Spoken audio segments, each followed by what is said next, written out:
Hola, somos Belu y Belu y en el episodio del día de hoy hablamos de apegos y cómo influyen en nuestras relaciones. La primer psicoverdad del día de hoy es que el apego seguro es la base emocional que nos sostiene. Cuando hablamos de apego, muchas veces se le da una connotación negativa, pero la realidad es que el apego es la primera relación que nosotros tenemos con nuestra mamá o con nuestro vínculo primario y es muy determinante en lo que va a ser después nuestra personalidad, ¿no, Belu? Por supuesto, es algo que se forma antes de los 3 años y esos primeros 3 años de la vida de todo niño son constitutivos y de alguna manera determinan cómo van a ser nuestras relaciones futuras. Por eso, el pensar muchas veces que el apego es un concepto negativo es totalmente falso y erróneo, porque en realidad es a partir de ahí en donde nosotros aprendemos a relacionarnos y podemos desarrollar nuestros vínculos. Justamente es un vínculo que genera eso, ¿no? Y permite el desarrollo cognitivo, emocional y mental de cada uno de nosotros. Entonces, vamos por la vida pegándonos a otras personas y si nosotros tenemos un apego seguro, justamente va a hablar de que somos personas que confiamos en nosotros, que confiamos en el entorno, que podemos demostrar amor sin ningún tipo de problema y sobre todo mostrarnos vulnerables, ¿no? Sí, porque de alguna manera determinan en nosotros la existencia de la protección, de la seguridad, de la confianza y después, a posterior, si eso está bien establecido y bien constituido, nos va a permitir desarrollarlo por nosotros mismos, porque ahí está la clave, ¿no? De alguna manera, en ese primer vínculo de apego que se gesta durante esos primeros 3 años, el niño recibe protección, recibe seguridad, recibe afecto, que después le proporciona esas herramientas para poder explorar el mundo, sabiendo que aún así sigue teniendo esa seguridad y ese lugar a donde volver y retornar después de esa exploración. Por supuesto, justamente da cuenta de que puede confiar en su entorno y eso es lo que se demuestra y lo que se ve en ese apego seguro que se genera.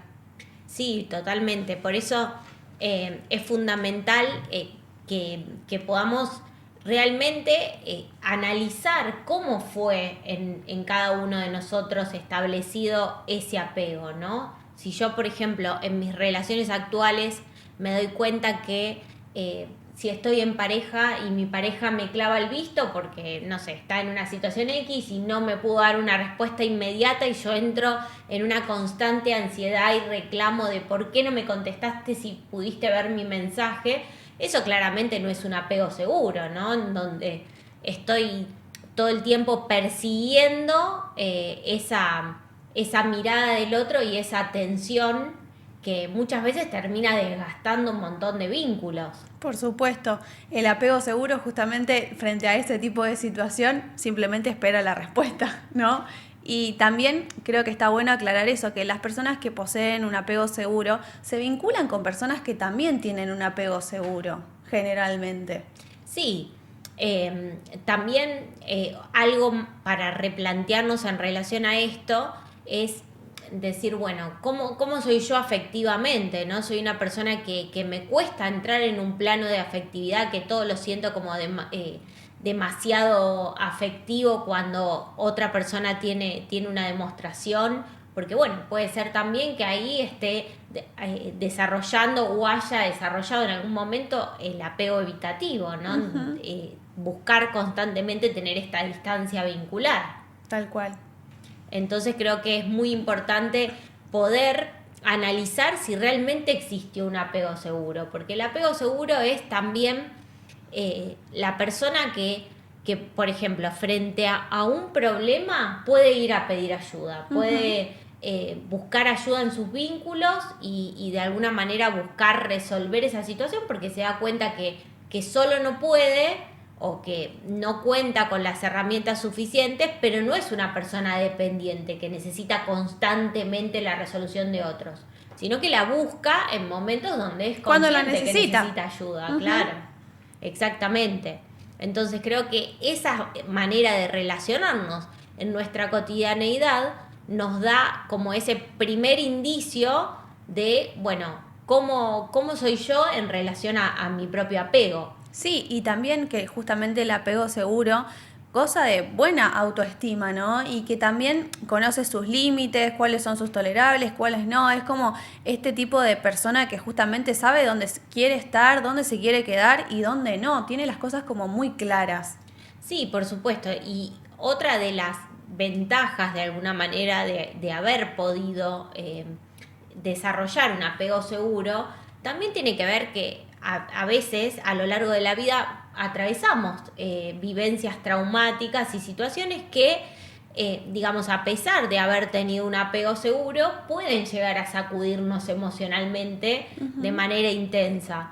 Pero creo que el punto clave acá está en entender que la persona que pudo desarrollar un apego seguro es una persona que de alguna manera va a contar con las herramientas para sobreponerse a esa vivencia traumática. Cosa que la persona que tuvo otro tipo de apego va a tener más dificultades. Sí, o que quizás la persona que tiene otro tipo de apego tiene las herramientas, los recursos, pero no sabe cómo utilizarlos. Por supuesto. Porque también sucede mucho eso, ¿no? De que por ahí vos ves que alguien es sumamente capaz, pero no hace buen uso de sus recursos. Tal cual.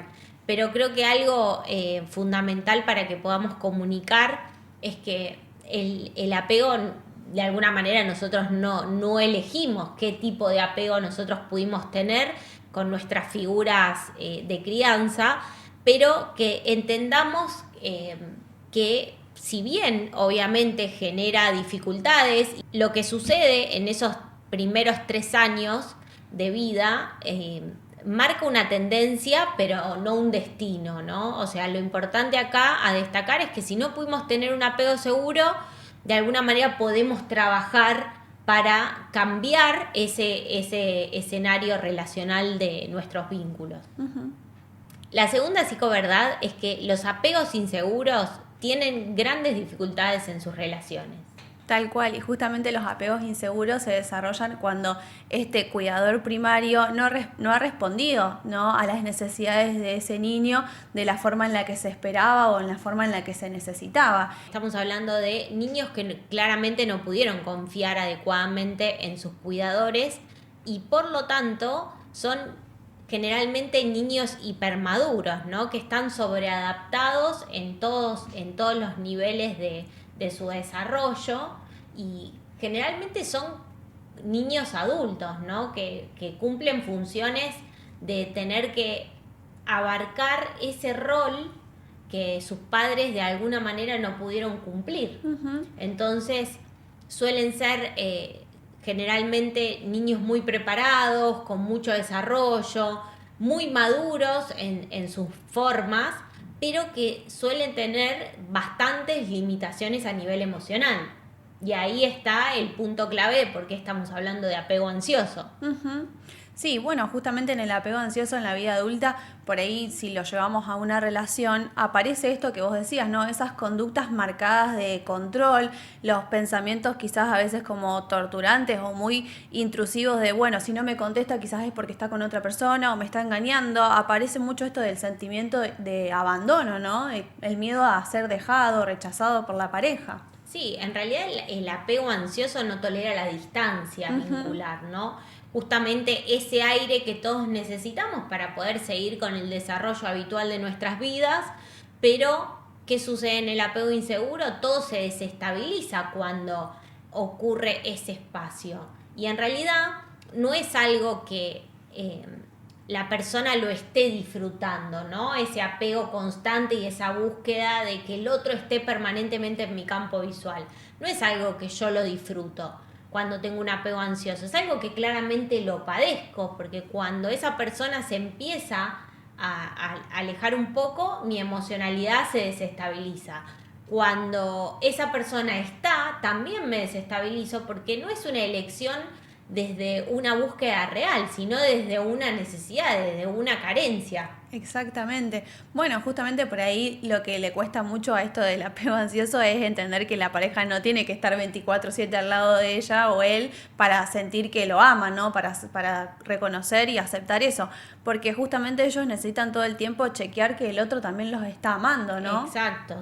Tienen como un estado permanente de una búsqueda confirmatoria de me querés, está bien lo que estoy haciendo. Incluso cuando tienen una disconformidad en sus vínculos en general, o sea, hablamos de relaciones de pareja porque suele ser uno de los vínculos más visibles, pero también surgen las amistades, tienen algo para decir, algo para reclamar, algo que molesta. Y todo el tiempo los ponen a prueba. Y no pueden terminar de externalizar esa insatisfacción nunca por miedo a que la otra persona se aleje, se distancie o deje de de elegir ese vínculo. Sí, y por ahí también lo que pasa mucho con el apego ansioso, que tiende a vincularse con personas que tienen un apego evitativo.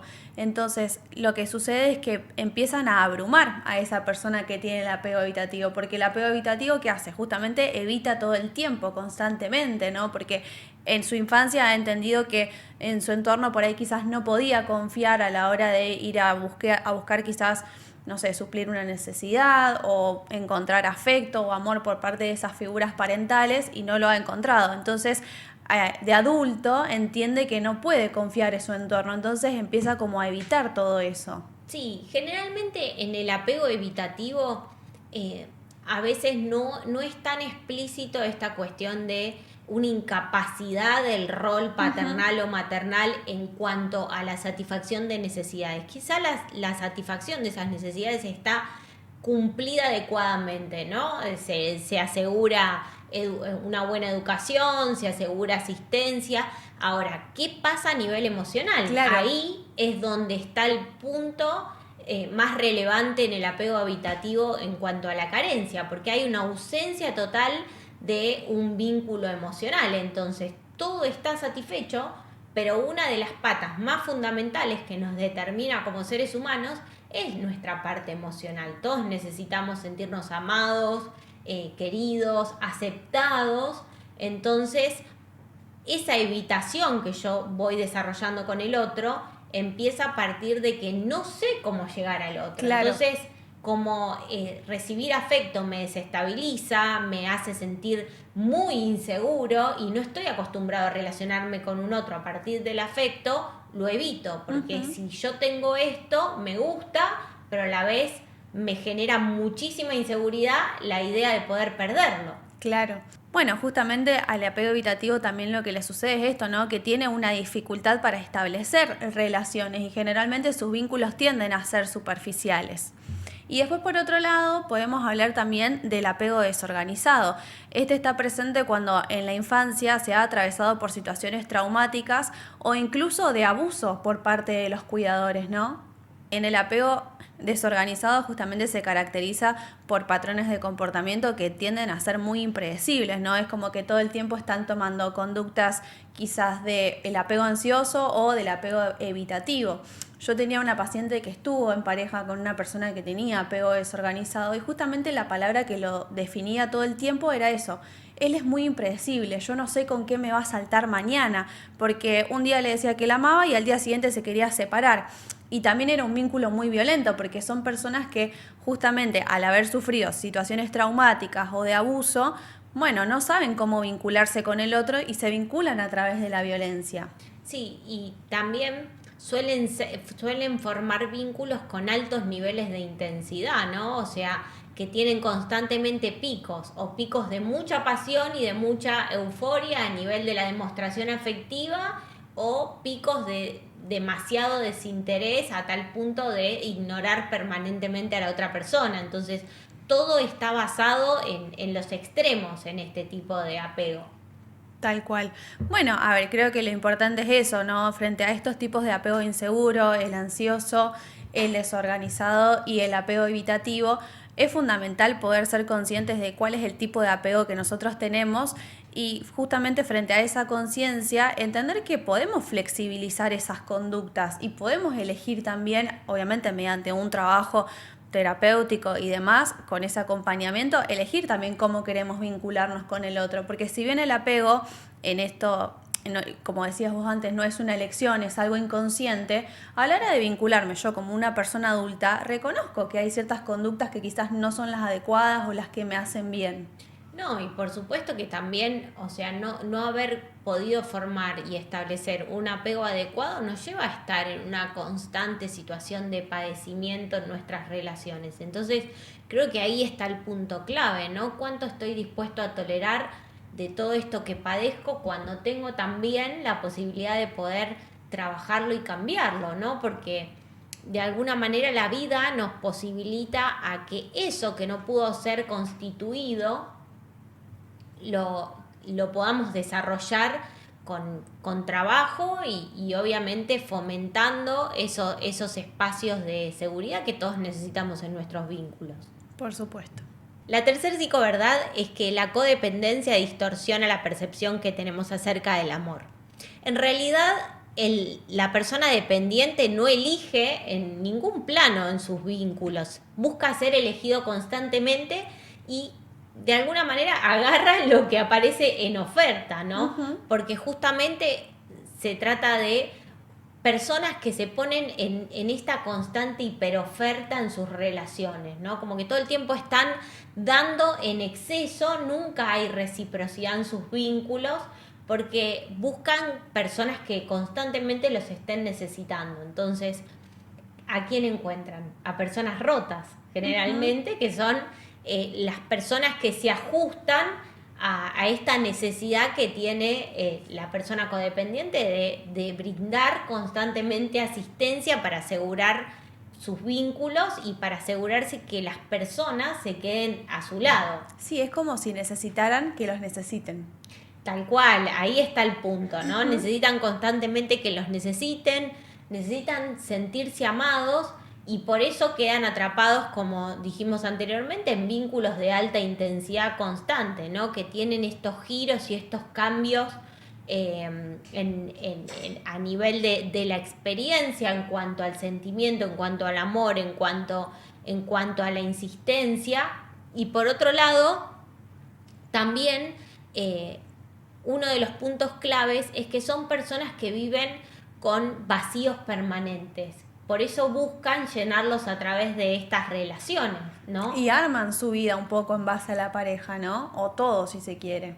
Tal cual. Se trata en realidad, de personas que, como se constituyeron a partir de una falta, en realidad la persona que tiene una pérdida sabe concretamente qué duelar, sabe qué es lo que perdió. Uh-huh. En cambio, en estos casos, como lo que hubo fue constantemente una falta de cuidado, una falta de protección, una falta de afecto, o sea, toda su vida se desarrolló en cuanto a la falta. Entonces hay un vacío que hay que llenar permanentemente porque eso genera angustia, genera inestabilidad, genera cambios bruscos a nivel emocional. Y no son conscientes de eso. De alguna manera quizá sí son conscientes porque realmente padecen muchísimo sus vínculos. Claro, pero en esa queja, porque son personas que todo el tiempo también se quejan, ¿no? De por ahí de sus relaciones o del malestar. De alguna manera no salen de esa relación. No, porque son personas que aparte se acostumbraron a vivir a partir de la insatisfacción, o sea, en sus etapas iniciales estuvieron llenos de insatisfacción, buscando la perfección para ser elegidos, porque generalmente las personas que buscan codependientes suelen ser personas que tienen altos desarrollos en sus vidas personales, o sea, son profesionales exitosos, empresarios exitosos.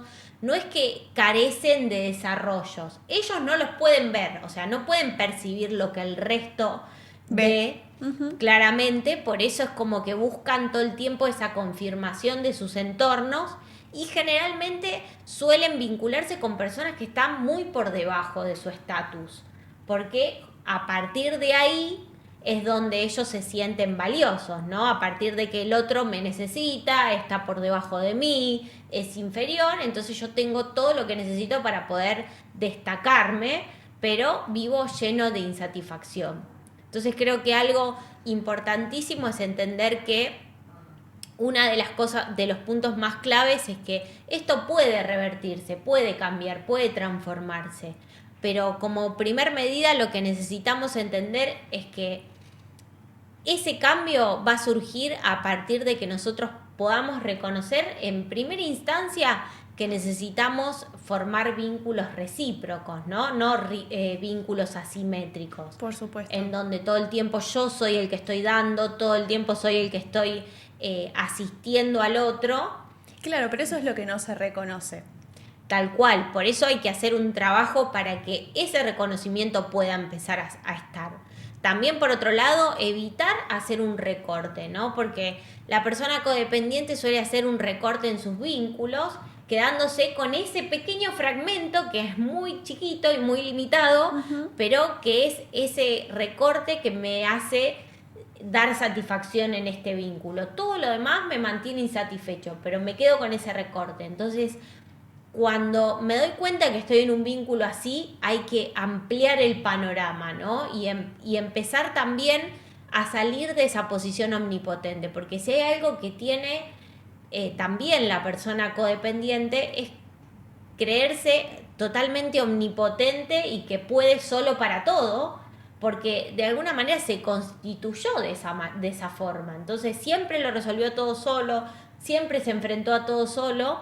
Entonces, cuando termina atrapado en estos vínculos, piensa también que puede salir solo, que tiene control de eso, de lo que está saliendo, y en realidad no. Entonces creo que uno de los puntos claves también ahí, además de la terapia, por supuesto, que es la que nos ofrece todas estas herramientas y todo el acompañamiento que nosotros necesitamos, también entender que necesitamos de esa búsqueda de ayuda en nuestro entorno, que nos sirva como esa soga para que nosotros podamos fortalecernos y darnos cuenta que hay que empezar a romper esas relaciones codependientes que vamos formando. Sí, lo que toca un poco por ahí es asumir la falta. Y la realidad es que todos vivimos un poco en falta. Tal cual. Entonces creo que ahí es fundamental que si también de alguna manera no pudimos formar un apego seguro, entender que en el espacio de terapia también es un espacio clave para que nos puede llegar a proporcionar el desarrollo de ese espacio. Por supuesto. Bueno, somos Belu y Belu, hablando psicoverdades. Nos vemos en el próximo episodio. Lugar a dudas. Me perdí en la frase que quería decir.